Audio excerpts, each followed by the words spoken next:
Michael, how are you, sir? Hey, Ricky. I'm doing okay. Well, I mean, to be honest, I'm doing better. I had a situation yesterday with my wife.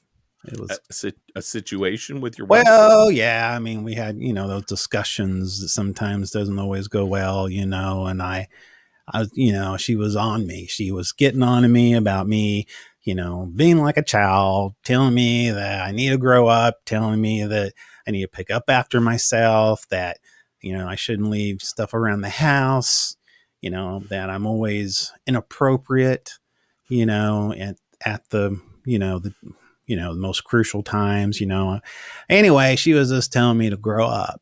And I got kind of tired of it. I said, you know what? Get out of my fort.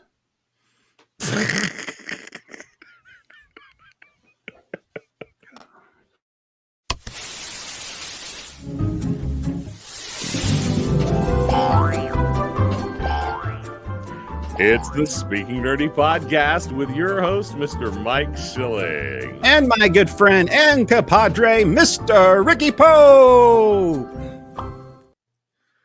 Stay out of my fort, lady. Oh, how you doing, sir? I'm doing okay. Apparently, we're going viral and we don't even know it. I know. I only got like 3 subscribers, and that's pretty wild. So, I have no idea how this happened. Yeah. Actually, I went to my wife and said something about it, and she showed me the bank statement, and we've already got like $30 from our, so I think this might be a prank. I mean, we've gotten pranks before. So anyway, we'll talk about that later or not. So, subscribers, thank you. We appreciate you subscribing. We didn't have a clue. Thank you for believing in us more than we believe in ourselves. So anyway, man, there's a lot going on. I know we had some nerdy news. Tonight we're going to talk about The Mandalorian, episode 2. And so that's going to be our topic for the night. So if you haven't seen it yet, then beware, our friends, because there will be spoilers alert. You want to hit the spoiler alert, and we can just get this well-oiled machine going. Spoiler alert.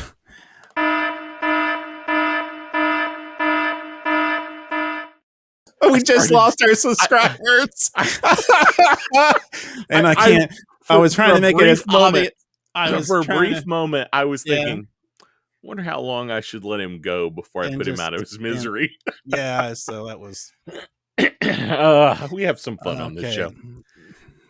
Yes, I guess. So anyway, let's hit it with some nerdy news. Sure. Okay, so couple of things.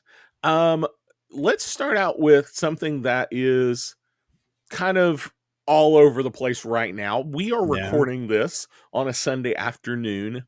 It is Oscar night.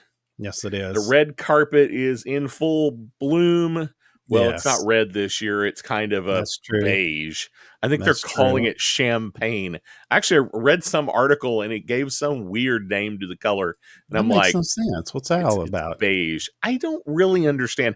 It's also covered this year, so you can't see it. You know how usually it's all open to. Yeah. I guess there was some concern about weather this year. Interesting. So the whole thing is covered.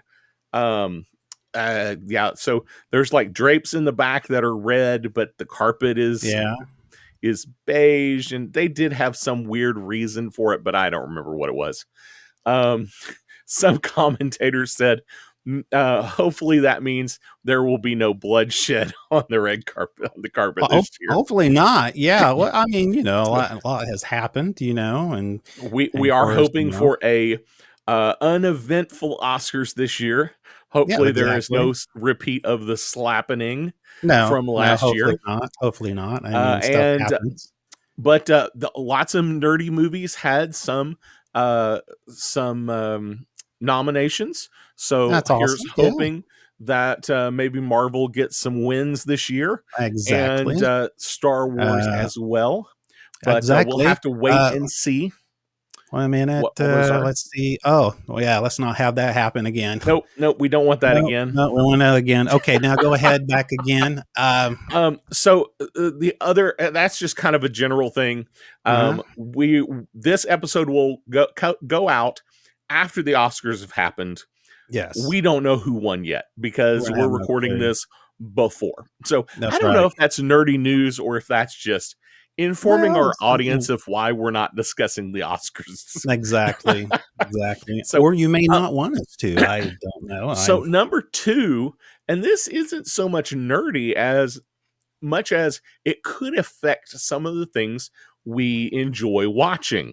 There is a threat, and this is from Variety, of a Writers Guild of America strike. Oh, really? The union's current contracts expire on May 1st, and there is lots and lots of uproar in the industry right now because many writers feel like they are not getting the pay they should get because of streaming services.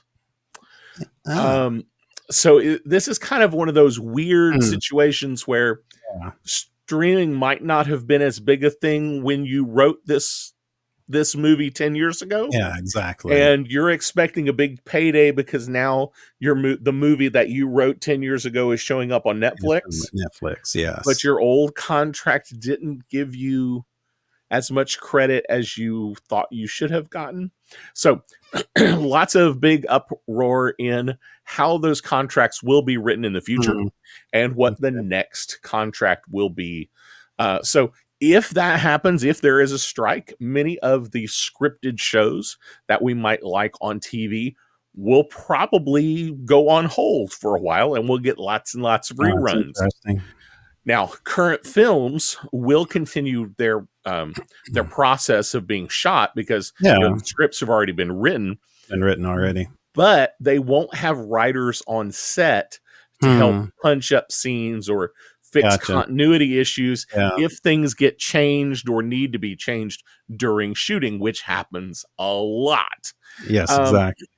Now, the one thing, the saving grace of if there is a writer's strike, that means it probably won't stop most of your favorite unscripted live action reality TV shows. Oh, yeah. Well, that's awesome. So if you love reality TV, those may get to continue. Plus, we're not scripted also, you can watch us anytime. I mean, The other thing it won't affect is animated shows. Those contracts are different. Most of the writers, and I've actually had on my other show, I actually had a writer who had a bit of a tirade for like 3 or 4 minutes complaining about the Writers Guild and animation writers not getting the credit they should. But apparently that's a whole different set of contracts. And it should not affect animated shows. But that is a situation we will have to keep an eye on over the next few weeks. And finally, something that is really nerdy and a lot of our fans will probably be interested in, John Bernthal will be reprising his role as Frank Castle or the Punisher in Daredevil Born Again. And that's according to the Hollywood Reporter. Now, that is not a formal announcement from Disney. This is based on insider reports to the Hollywood Reporter. So take it with a little bit of a grain of salt, but the Hollywood Reporter tends to be pretty accurate. Let's pause, check things.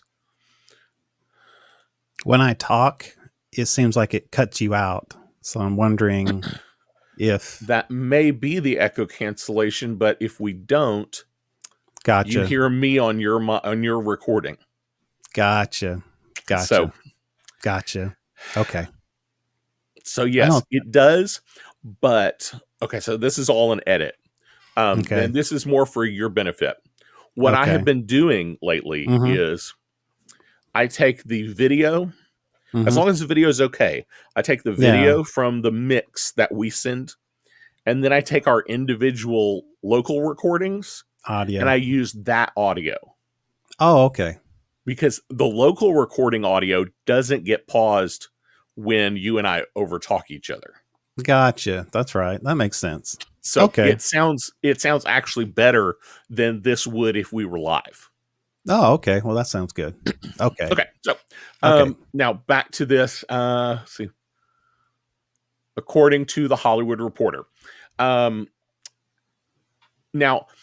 Born Again is planned to be an 18 episode series. Yeah, So there's lots of room for other characters to show up. So the idea of there being some kind of arc for the Punisher in this definitely is possible.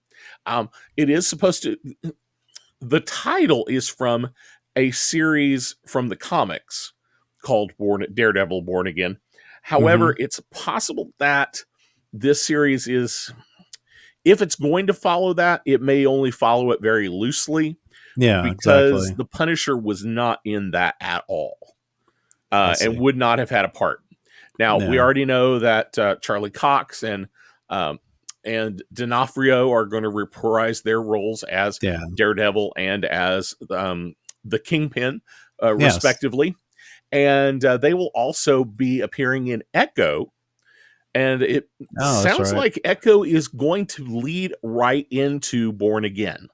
Gotcha. Yeah. So whatever happens in Echo, so you might want to, if you're on the fence about whether to watch Echo or not, you may want to watch it just so that you're prepared for Born Again. Gotcha. The last thing from some of the people that were talking to the Hollywood Reporter is that Deborah Ann Woll, who played Karen Page, and Eldon Henson, who played Foggy Nelson, have yet to be confirmed for the show. Yeah. It's unclear if they will be recast or if they just haven't signed on yet or if they just are going to be ignored. Yeah, I was reading an article about Karen Page, and she talked about how she would love to be back if Daredevil came back into the fold in the MCU universe. So I know she's in as far as wanting to get back in, but and there've been some stuff out there, from people's been running with this saying that, they're not coming back, but really there's no confirmation on it right now. We don't know either way. So it's a little, we're so far out right now. Yeah. It's possible they could get the call and still have plenty of time to prep for the show. Yeah. It's possible they could be recast, or it's possible that whatever the storyline is going to be, that they just aren't going to play a part. Yeah, and that could be it too. Haven't they already started or going to start production already? I think they're starting production soon. Okay, because you would think by now, if they were going to be, if they're going to be in the show, you'd think they would be already announced. So I'm a little, unless for some reason they're going to make this into a surprise, which they're not really big characters that make surprise, but who knows? Yeah, I don't. That doesn't feel like a major surprise point for me. Yeah, exactly. Same here. Yeah, it is. It is supposed to start filming in March. Yeah, that's what I thought. So I mean, it technically it should have started shooting last week. Yeah, from my understanding. But it's also supposed to take till November. So, yeah. That's a long shoot. That is a long shoot, yeah. And it's 18 episodes. So, there's still a possibility. You could 18 episodes. That's a lot of episodes. And a lot of these kind of shows will shoot considerably out of order. Okay, so if these two characters only come in at the beginning or the ending of the series, it would be easy to pull them in at the end to shoot these, these not exciting, super hyperactive scenes with these extra characters. Gotcha. If they wanted to. That does make sense. Well, that does make sense. I didn't think about that. Huh. But lots of possibilities there. That's all the nerdy news I have. Did you have anything else? No, I can't really think of anything else to add to that. I know that, you know, I am excited that the Punisher, the actor, is going to Yes. play, which I'm a big fan of. So I'm excited about that. So and I would like for them, I've told you before. I mean, as far as the Netflix, series Hmm. of that Marvel had on the Netflix, which was done not through. There was at the time there was Marvel TV Entertainment Yes. versus the studio, from my Yeah, it understanding. was separate. Yeah. So I would love to see some of those people come back in the fold. Jessica Jones as well, Luke Hmm. Cage as well. Not the other guy. I'm not going to mention his name, but anyway, um, let's just say, you know, it's irony. Anyway, uh, so no, I don't have anything else. So if we want to, we can go into what we love calling stupid news. It's the weird and stupid news with your host, Mr. Mike Schilling. Well, in Berkeley, California, microbrewers are taking over the world, or at least your neighborhood, with so many Okay. options to choose from. How does brewers stand out from the rest? The simple answer is beard yeast. Wait, beer yeast? Beard yeast. Beer, like beer, like you drink Beer beer. and then beard Be- as the beard. beard Beard for yeast? beard yeast. Yes, beard yeast. Okay. I don't Yes. know that I want to know. Well, you heard me correctly. Brewmeister in Oregon discovered that the yeast in his beard could be used to make some of the most popular beers in his brewery. And now Ew. William Anderson of Berkeley is taking to the next level with his new microbrewery called the Underpass. The underpass? Do I That's want to right. know why? Yes, sir. Anderson is not only using beard yeast, but he's also getting it from the local homeless population. Why is this a thing? Why is this a thing? That's right, folks. The yeast in the beards of the homeless is what's giving the beer its unique flavor. And, Unique. and he's paying them for it too. It's a win-win situation, really. And they At least he's paying for it. that's right. They get some cash and he gets some delicious yeast. Anderson claims that the yeast from different beers gives the beer unique flavors, which is a fancy way of saying that the environment affects the flavor. And let's be real, the environment in the homeless person's beard is not probably your average yeast growing in the environment, but hey, it's something it seems to be working for Anderson. So and the menu basically is, he has different names from the menu of the Underpass, but some of the beers they've created with beard yeast includes the tether shopping cart, the cardboard box, and apparently people from all over are flocking the microbreweries to try out these unique beers. You can see under the Gimme you can see shelter. Oh, that's so wrong. There's one called tethered shopping cart. yes. Oh, these are Yes, so bad. those are so bad. Yes, Urban Stain is one, and also, yes, That's just exactly. nasty. That is so nasty. Oh, that's nasty. Exactly. I'm glad I found that one. But yes, so the menu at the Underpass is constantly changing, but some of the beers they've created with beer yeast include what we just talked about. Now I know what you're thinking. Is it ethical to use yeast from the beards of the homeless? Well, Anderson is providing them with cash, and not like he's taking it without their consent. But it's not like using the entire beard, just the yeast, which I guess that makes a difference. So if you're in Berkeley area and looking for a unique beer experience, head over to the Underpass. And who knows, maybe you might find a new favorite beer that's made with yeast from someone's beard. That is disgusting. Yeah, I think so too. But hey, if that's not bad enough, it's kind of hard to find some stupid news. And apparently I had turned to our good state of Florida. That's right. That's right. Of course. That's right, folks. Of course. That's right. Tampa, Florida. A woman took the podium at the Boca Raton Planning and Zoning Board meeting on March the 2nd with an unusual request. She asked the board to designate March 10th as Sugar Daddy and Mama Appreciation Day.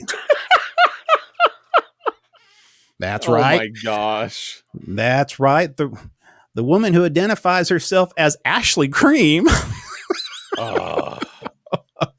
Oh my goodness! Stood up to speak. That's a after stripper the board name if I've ever heard one. Yes, the woman who identified herself as Ashley Cream stood up to speak after the board discussed amending city codes. An elderly man stood up from the wheelchair and walked beside her to the podium. Cream told the board members that they were looking absolutely fabulous before saying that she appeared before them as a concerned citizen and a voter. She says, you guys may not be aware, but Florida has the largest per capita population of sugar daddies in the U.S., Cream said, pointing out that Miami, Palm Beach, and Boca Raton have the most concentrated population of age benefactors. That's right. Sugar daddies and sugar mamas are responsible for college education. Oh my gosh. Oh my goodness. Oh yes, my. age. That's right.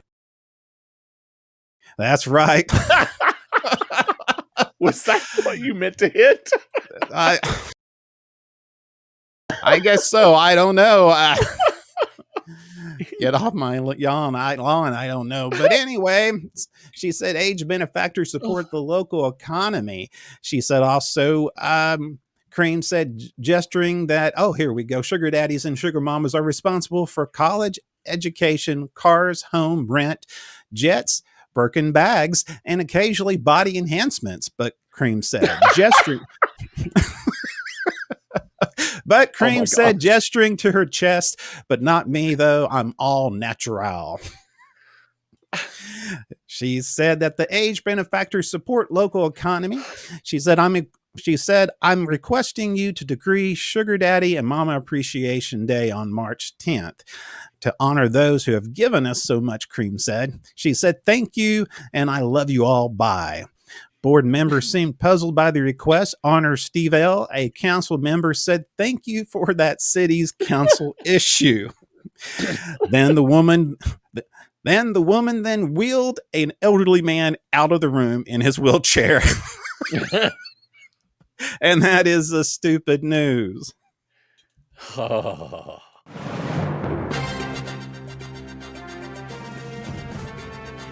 This has been the Weird and Stupid News with your host, Mr. Mike Schilling. And then she wheeled the elderly man outside the room. That must have been her sugar daddy. But anyway. Oh my gosh. Wow. Thank you, Florida, for keeping us in business. So tonight we're going to talk about The Mandalorian. Season 3 is episode 2, and it's a continuation of Din's redemption quest. Yes. And there's a lot that's happening, and Bo-Katan happens to be involved in this, and you find a little bit more about Mandalorian history and the complicated relationship that I think Bo-Katan and Din has with all this, Darth Saber and the rest of this stuff, leadership of Mandalore. So, it's hard to know where to begin. I am super surprised we got this far this fast. I think so too.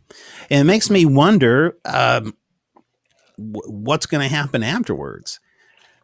I mean, it seems as if, I thought this was going to be kind of spread out, kind of further, My expectation was that this was not going to happen until 5th, 6th episode. Yeah, and then we'd have a 2-part conclusion. Yeah.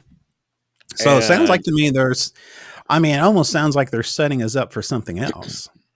It seems like they're, and It feels I like don't know. that this is not the story. I No. expected this story to be his journey to being able to go to these waters. Yeah, exactly. He was going to keep coming into. I expected he was going to have multiple stop points. I agree with things that that. were going to hold him up. Not Yeah, that. exactly. I mean, because obviously it could be done really quickly because Yeah, he can get there exactly. really fast. Yeah. Yeah. But I was like, okay, he's going to have to go on a trip to get this part to fix the robot. Then he's going to have to go back and get the robot. And then there's going to be some complication with the robot. Yeah. And then there's going to be something else that holds him up. And he's going to have to, then the pirates are going to come and give him troubles. And, all these things that were going to be issues. But well, I mean, yeah, and from the last episode, you could, Bo-Katan, really, you can tell that she was, she didn't want any visitors, and they have a discussion about the mines, and of course the, I mean, you can pretty see Bo-Katan has kind of lost her faith. You can tell that she has also lost her will. I mean, yes. Because she came back, does not have the Darksaber. Those who followed her abandoned her to go off to do mercenary work. They even took the fleet that they, confiscated from, the second season from the Rogue Empire fractions. So she's really, really down. And it's interesting though but she plays a pertinent role in saving his life. And it's a very, very she must have some real conflicted emotions, and throughout this talking about this, we'll talk about some situations that kind of has some irony to it, as far as I'm concerned. Just so and we know that we go back to Tatooine, and and I thought IG-11 again. I thought part of the side quest, of any movie or any show, that he was going to find a memory circuit for IG-11. Right. But it seemed like we went with R5D4, which I don't know if many fans out there, but he was, I don't know if it's the same droid. I've been reading places where I think a lot of people saying it's supposed to be the same droid. Yeah. The same droid that Uncle Owens was going to buy from the Jawas. Yep. And then, but it had a bad motivator. Yes, exactly. And I saw I was reading some weird stuff about actually, you need to quit going to those sites. Yeah, I know. I know. That's those sites that, they were talking about R5D4, and they were talking about how somehow he was behind the scenes and part of the rebellion and some weird stuff like that. And I'm going, yeah. Did you read some of that? I have heard some of this that I think is that it's like this long drawn out thing, which I think is kind of, but it's an interesting idea. I don't know. Yeah. I mean, if that's all true, why is he back on Tatooine? Yeah, I mean, I guess that's why I don't buy that. Yeah, I don't know. Maybe the Jawas sold them to Pili or whatever. So I don't know. It's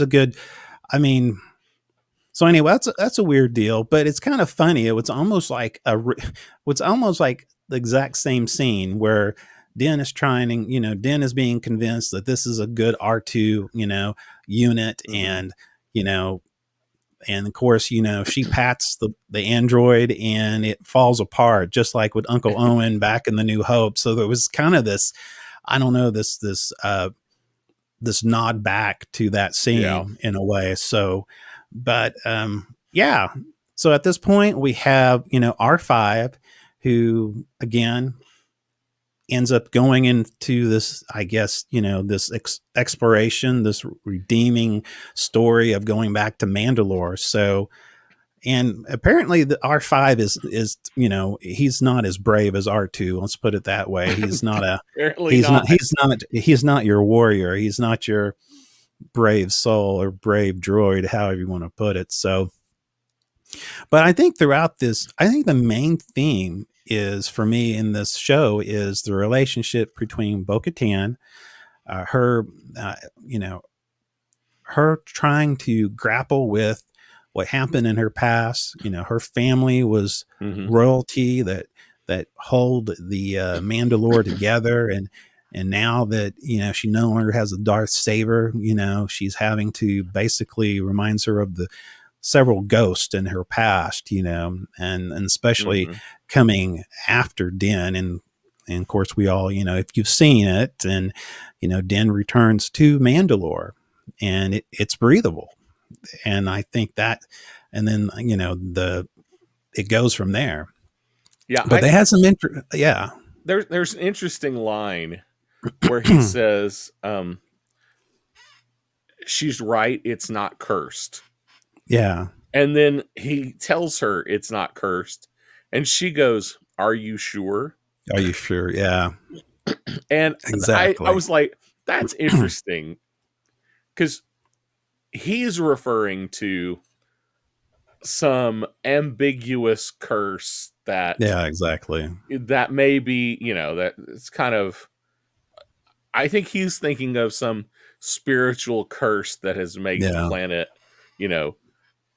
and I think she's more pointing to some practical things of, yeah, this planet's cursed. It's been in turmoil ever since it has ever existed. Just being a Mandalorian is kind of a curse. We're always Exactly. at civil war. The Empire hates us. The rebels don't like us. So I thought that was interesting. Her idea of cursed and his idea of cursed, I don't think are the same thing. Yeah, I agree with that. It paid, a lot of people wondering whether or not that they're recanting the last 2 episodes or 3 episodes of the Book of Boba Fett, but How do you there's mean? kind of some people feel like that. They were talking about how they feel like maybe there were some contradictions in in this season of The Mandalorian. I disagree, because they specifically made a comment of Boba Fett. Paley Yeah. Moto asked Darjin if he returned to Tatooine to take out Boba Fett, or possibly interfering that, basically Are the Hutt's inferring that back? are the Yeah. Hutt's back, and Yeah. so anyway, and of course they come back in a time where I think it's a celebration of the ascension of a certain Hutt. And so I guess this is during a celebration time, as far as I know. So, so there's pod racings and all that stuff going on, but it does refer that Mos Eisley, and of course I can't remember the territory that Boba Fett now, I guess, is now lords over, or controls, or whatever you want to call it, still exist, and there's still some kind of conflict that's going on, apparently. Yeah. Because the Hutts are still around, from my understanding. So, well, there might be some. They only got rid of the 2 Hutts that happened to be there. Yeah, but exactly. Apparently, the Hutts are a lot bigger mafia family than we ever believed they might have been in previous. If you just watch the movies. Yeah, exactly. It's not just Jabba. Exactly. It's not just 1 or 2 Hutts. There's a whole organization of Hutts. So yeah, that's an interesting thought there, and I think that is. I'm sure there are some difficulties going on there, but I don't. Surely we're not going to get involved in that story. Well, see, that's what I'm concerned about, because, like you said earlier, we have already gotten to the living waters, the wells of living water down in Mandalore, and so. So is he redeemed? Well, we'll cut right to the chase. He goes and he plummets down to the very bottom. Yep. Going to the well, and he takes off his saber and his his pistol. And at that time, Bo-Katan was there, rescuing him from a previous situation, which we'll talk about. But he jumps in and he plunges down to the very bottom. And this was the thing I was thinking of. This is where Bo-Katan could have said, okay, well, now I have the saber and now I will lead. But she immediately goes back after him and saves him. And of course, on the way back up, here we go. We have this the Mythosaurs, the symbol of the Mandalore. So apparently they were supposed to be extinct, but there you go. There's one underwater. There is at least one Mythosaur left. Yeah, Mythosaur. That is an interesting. That's an interesting twist. And I'm a little fearful that we're gonna have another book of Boba Fett riding the Rancor. Because there's the old stories were that the Mandalorians rode the Mythosaur. The Mythosaur, yeah. So I'm like, are we going to have a repeat of the book about Boba Fett? And we're going to see Din or Bo-Katan come riding in on a Mythosaur to save the day. Well, I never knew a Mythosaur could actually live in water, so I always thought they were land beasts, so land creatures, but maybe someone can... Yeah, I'm a little confused on that part. This is all tied up with the holiday special that I don't want to talk about. Oh, let's not do that. Let's not do that. Let's not go there. Let's not go there. Boba Fett was riding a big dinosaur, and it was in water, and but it was only in water up to like its knees, not like swimming. Yeah, let's not do. Yeah, let's not go there, please. So,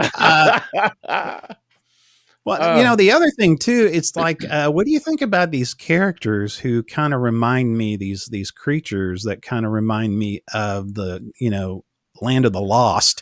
I mean. These are the Almanites. They look like cave people with weird faces and needing a dental plan. I don't know. It's I'm not. I don't understand. Like, I'm confused on where they come from. Like, were they already an indigenous species? This is one of those I haven't done enough research to know things. The comment, and at least, comments the comments were, and they talked about how even them used to live on the surface, away from the city, from the capital. So they were at one time, above the surface, living, and so. That comment was made because Bo-Katan was making a reference to that one time. Not only our people lived up there, but also these creatures. Okay, I didn't catch that. Yeah, so that was on me for not catching that. So these are indigenous creatures of some sort. Yes, they are. So okay, but they survived. Yeah, they did. They survived the extinction level event. The glassing of the planet. So that's that gives me hope that Mandalore can return at some point to be something more than just ruins. Yeah. I mean, there's a whole history there that we could probably do a whole show on, just a quick. I mean, it went from Satine, which was pacifist, to Maul, to Bo-Katan, to Gar Saxon, back to Bo-Katan, these leaders. And basically what it came down to, a lot of people wonder why there was a purge. Well, eventually Gar Saxon came to power, had an agreement with the Empire, and basically he led Mandalore to be an ally to the Empire. And then Bo-Katan and the Night Watch came and overthrew him, and they decided they're no longer allegiance to the Empire, and the Empire, as an act of showing them where they, of punishment, they annihilated the entire planet. Right. And so, the surface of the planet. So it's kind of where we're at. There's a whole lot more history there, but if you have a chance, read up on the out there who's listening, read up on the lore of Mandalore. It'll give you a better understanding of some of what's going on, and I think it will help you kind of appreciate what's happening currently on the Mandalorian. So, but yeah, I mean, so you mentioned something a minute ago. Yeah. You mentioned that Din took off the Darksaber and his pistol to get in the water. Yeah. So earlier in the episode, he lost the he tried to use the Darksaber, and he had trouble with it again. It was super heavy because for whatever reason, he's not able to use it very well. Yeah, he's never wielded it. But he loses it again. And when Bo-Katan comes to save him, she picks it up and wields it like it is nothing to her. Yeah. To wield this saber. And you brought up a good point, because, what's the irony there? Here she is. She's one with the saber, which is supposed to be what the armor talked about with Din, is that you have to be one with the dark saber. You can't resist it. You have to be with it. Well, Bo-Katan, you can tell that she's wielded the saber in the past. I mean, she's had it at one time before Moff Gideon had his hands on it. And so you see that, and here she is, who picks it up, wields it with ease. I mean, just, it's very fluid. And but you have to think in her mind, she's going, this is how ironic, I am one with this thing. And then we see Din, who it's like, it's trying to pick up a rock and throw it. I know. So it's so bad. It's hard to watch, actually. So, but I think we're still, and some people, I was reading in an article, they're saying, this plot may pit Bo-Katan versus Din against each other, but I don't know. I still feel like I did when we talked about in the last episode that this is going to be maybe a redemption journey for both of them. And somehow, hopefully, that, both of their strict customs, that maybe both of them will lay aside everything from having to duel somebody and kill somebody and to retain the saber, to become the leader of Mandalore, versus taking off your helmet and then you're no longer a Mandalorian and you have to be redeemed by the Wells. So I'm still hoping that is a story there, because I honestly think that would be a better story than one, let's say Moff Gideon somehow comes back in the fold and steals the saber, and then you have Bo-Katan kills him, and then she has it, which is would be some lazy writing there. And I think so too. And then, even having, Din and Bo-Katan scoring off, because I honestly, I think Din would just kneel down and, would be thrashed. And I mean, he would just basically, then you need to kill me. And I have a feeling that's the way that would go. So I'm thinking I'm hoping, and my prediction is that they're going to be a redemption story for both of them. I hope so too. Surely. The other thing that's interesting there is she picked it up, wielded it, and then just hands it back to him. Well, that's what I mean. No big deal. Like it's no big deal. It's no big deal. Here it is again. It's yours, not mine. But so that's it. You made an interesting comment. And as I recall, Moff Gideon said this. He said it has to be won in battle. Yeah. And then this is going way back to episode the final episode of season 2. Yes. Moff Gideon says it has to be won in battle, and he goes, "Well, I yield," and he tries to give her the saber. She won't take it. Yeah, she won't take it. Yeah. With and then there's an implication that it has to be a battle to the death. But Din didn't kill Moff Gideon. No. So if it has to be to the death, then it's not really Din's either.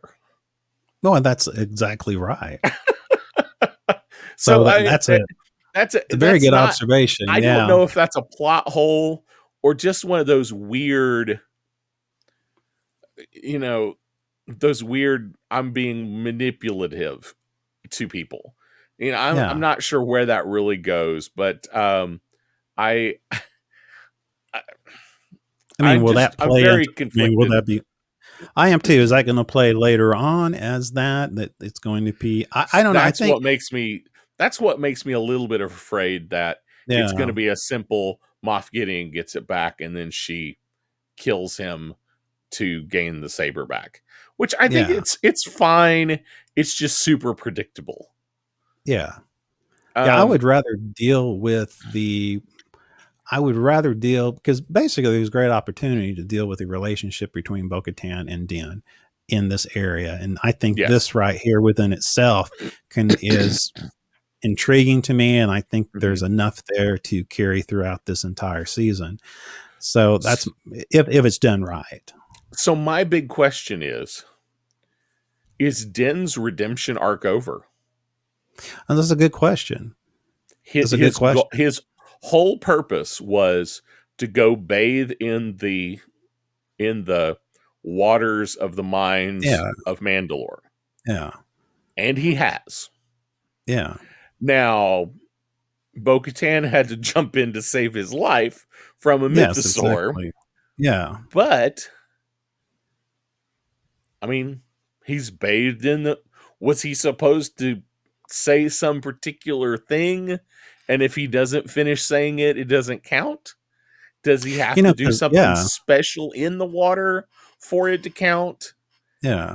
Or is it just getting in the water? Well, at first I thought, in the water, he's done. His redemption, his arc, he is a Mandalorian again. He is part of the fold. Now, part of the creed. He does it part of the now he still has to go back and prove it. Which that's interesting. How do you prove it? Yeah. How do you prove that? Selfie. That? Yeah, exactly. Nobody takes selfies in Star Wars. In Star Wars, yeah. So when Din first walked into the well, and suddenly he just rapidly just drops. Yeah. And at first I thought, okay, is the armor that heavy? And I thought, well, maybe it's the Mythosaur who brought him down. I've been under the impression that the Mythosaur pulled him down. Well, so is that, is that some type of foreshadowing? Is that within itself, that being a symbol of Mandalore being pulled down by this creature and being laid down? And at the time, he didn't look like he was in any danger. Bo-Katan in her jetpack went down and to the very bottom and picked him up. And on the way up is when you see the profile and the face of the Mythosaur. So was that part of the process? With the Mythosaur part of that cleansing? I don't know if that with some relationship there, some kind of he's got a ride out on the Mythosaur. That's right. Right out. That's how he's going to prove it. That's how he's going to prove it. Now that I could see that could be a good reason for him to ride the Mythosaur. I just don't want him to ride the Mythosaur and to come in to save everybody, which is literally what we just did in the book of Boba Fett. In Book of Boba Fett. Yes, with Rancor. Yeah. Yes, that is. So I don't know, but kind of going back. Well, I mean, there's a scene where, I can't. He kind of had this General Grievous look to him. It's some kind of weird, weird alien in some armor. Yeah, so it was kind of odd, and he can change the art. He can go from armor to armor. Yeah, super weird. I didn't look that up to figure out what it is or if it's a known creature or not. But I've never heard. Yeah, was he roasting? Well, see, that's what was he cooking him on a spit? Well, see, that's what it looked like at first, but getting closer to the end, where Grogu, brought back Bo-Katan, Yeah. at that point he was it looked like Din was hooked up to this hose and he was sucking the blood out of him. That's what it looked like to me. That which I thought was odd. I didn't know what that like, I don't understand exactly what he is doing to Din now. Din definitely was not in a good way when he Bo wasn't. saved him. Now, one of my favorite parts of this episode, and it's kind of been a little bit of a running theme. We've only had 2 episodes, but and by the time this releases, we'll have a third. But it has been a running theme. You know, Grogu left Luke. Luke was going to train him. He left Luke and returned to Din. So now Din is actively teaching him how to be a Mandalorian.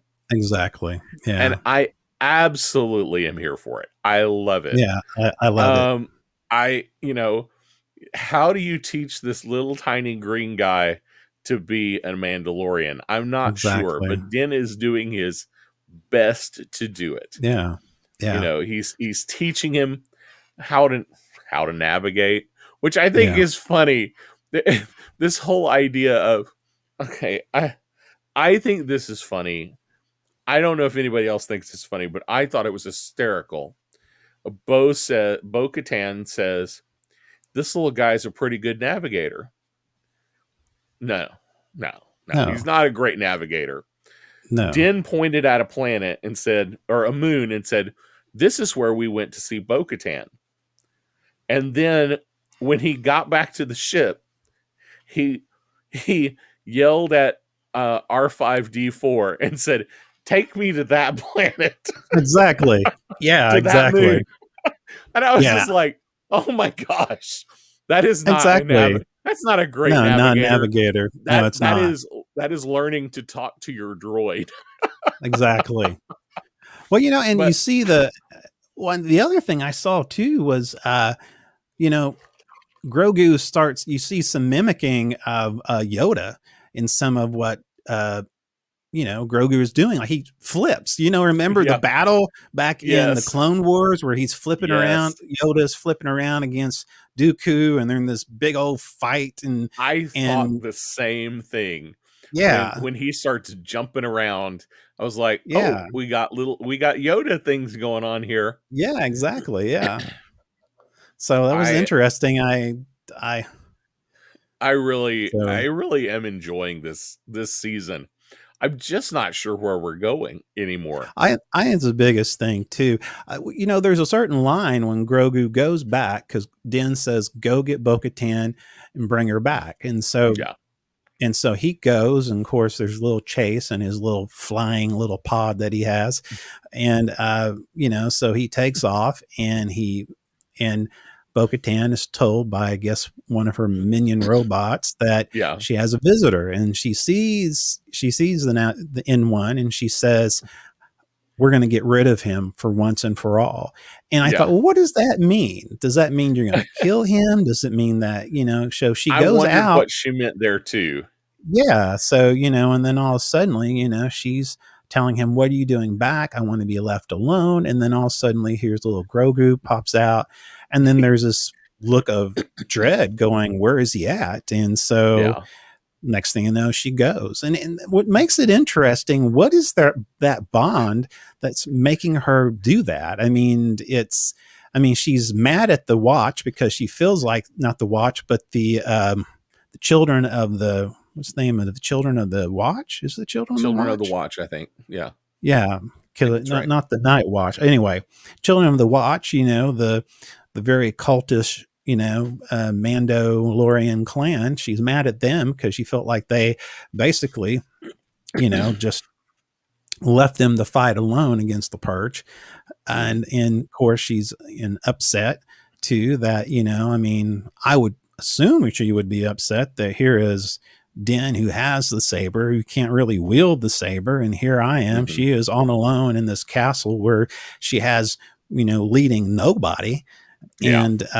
And so, but she's going back for him. I mean, she's going back for him because he happened to have the saber. Does she goes back to him to save him? Because, you can say the saber, but the reality is if she wanted the saber, she could have taken it back, any time up to that point.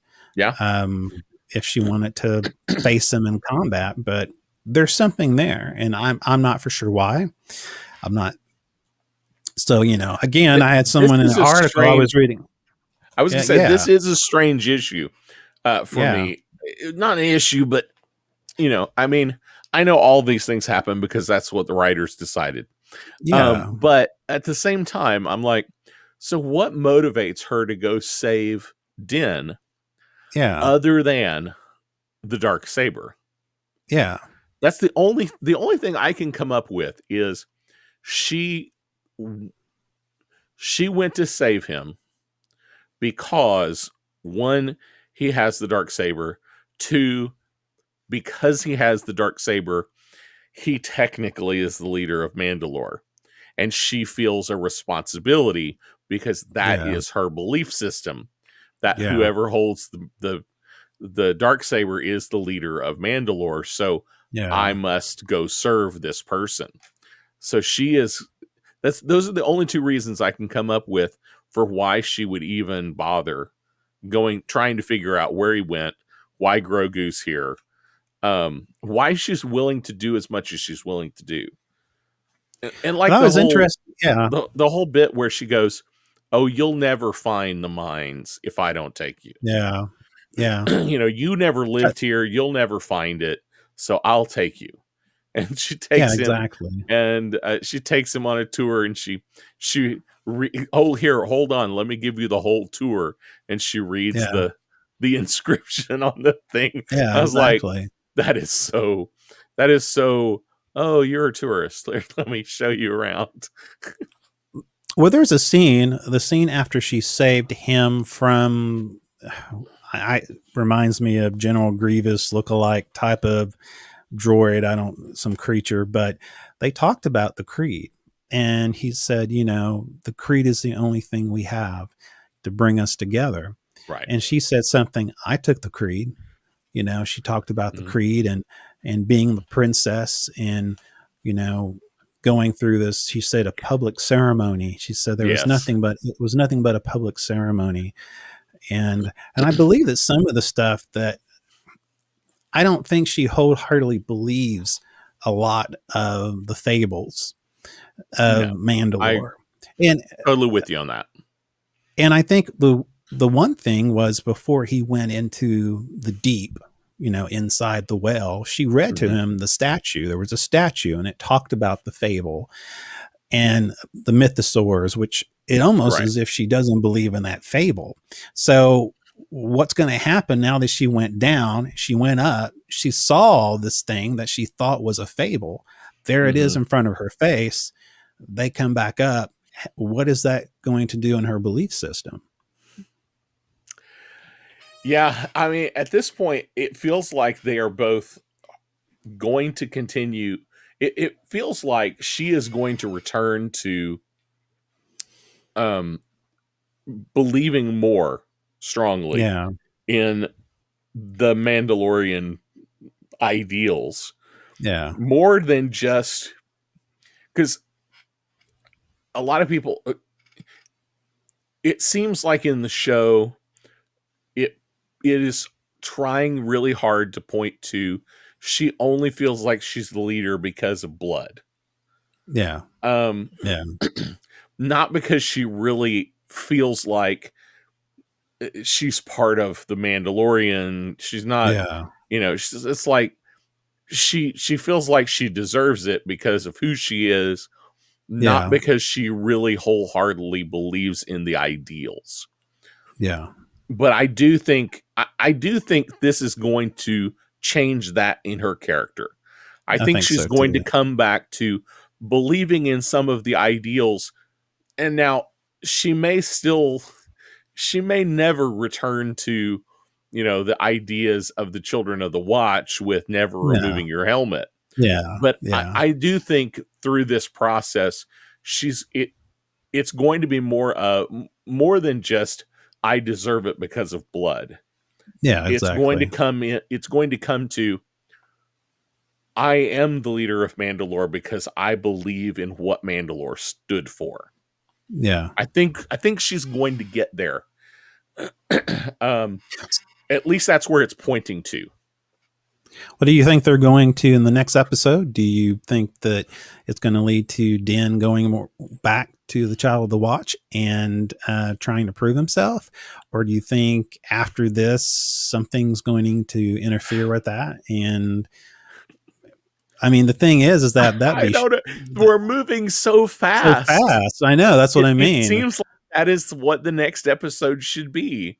I mean, it's almost like, let's get this little story out of the way and let's go ahead. I mean, it's something that I thought was going to be the entire story, and let's get this little story out of the way, and then let's deal with the real danger. So yeah, the only thing I can come up with there is he goes back and the armorer simply doesn't believe his story and doesn't accept his proof. Whatever proof he gives, she simply doesn't accept his proof.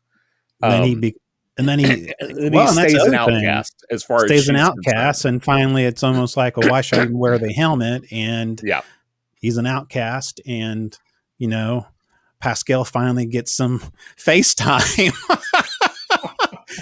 he can finally get some FaceTime instead of being the altered voice. Yeah, the altered voice. Yeah. And we do know from the trailers that there is going to be some kind of battle. Yeah. Where all of a large group of Mandalorians come to join some battle somewhere. Yeah. It's still unclear to me who they're fighting and why. Yeah. We know where. Yeah. But looks a little bit like Navarro, but I don't know. Oh, it's absolutely Navarro. If you look closely at the trailer shot, they are standing right next to IG-11's, what's left of the statue. Yeah, the statue. Okay, that's right. So it definitely is happening there. Yeah. And just from that scene, it feels like they're coming to the rescue. Yeah. I'm a little unclear. So I don't see and I don't have a good explanation for why they would be the bad guys in that battle. Yeah, I don't think so either. They feel more like they're the cavalry.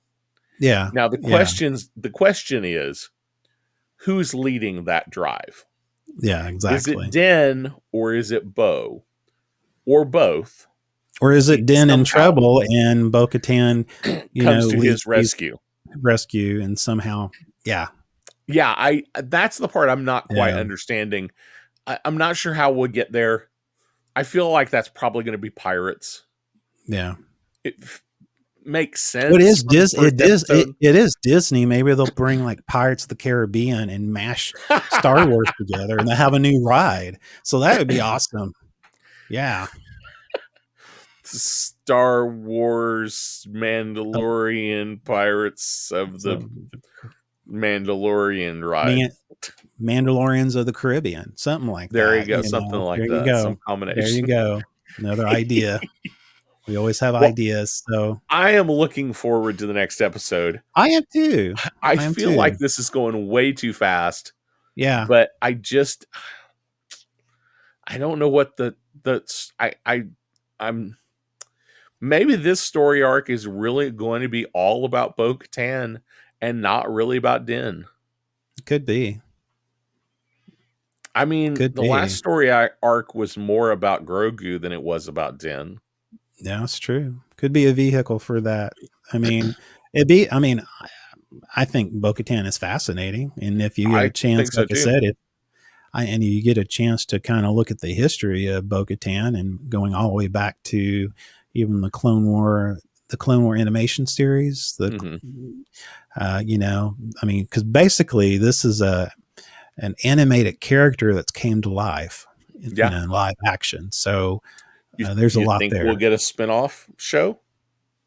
I don't know. I mean, I don't know. I mean, I'm not for sure how long Mandalore, there's a lot of questions about Mandalore surviving or being active in the New Republic.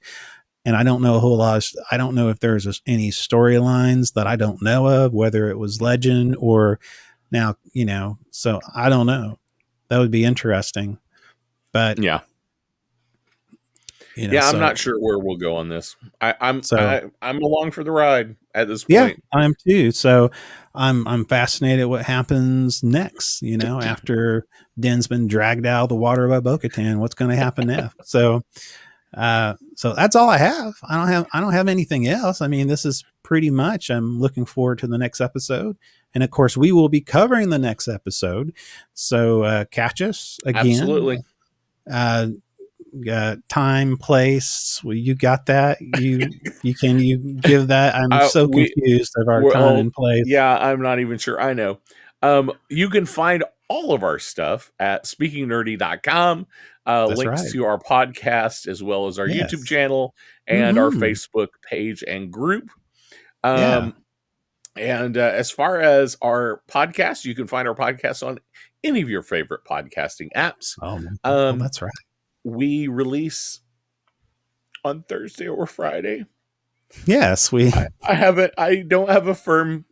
I'm still trying to figure out my schedule to figure out exactly when we're going to release on a regular. But some weeks it's on Thursday and some weeks it's on Friday. I'm so sorry. That's why I wanted you to answer that question. I didn't want to set you up. Definitely not before Thursday. Definitely before Saturday. Yeah, exactly. Yes. Well, anything else, my friend? No, I just check us out on our Facebook page. Thank you for those subscribers who subscribed, and thank you for 1.1 million views. Yes, on our most recent Facebook reel. Oh my goodness! I'm totally shocked. So now we need to talk about what do we do with that. I don't know. End the show with that. Let's end the show with that on that note.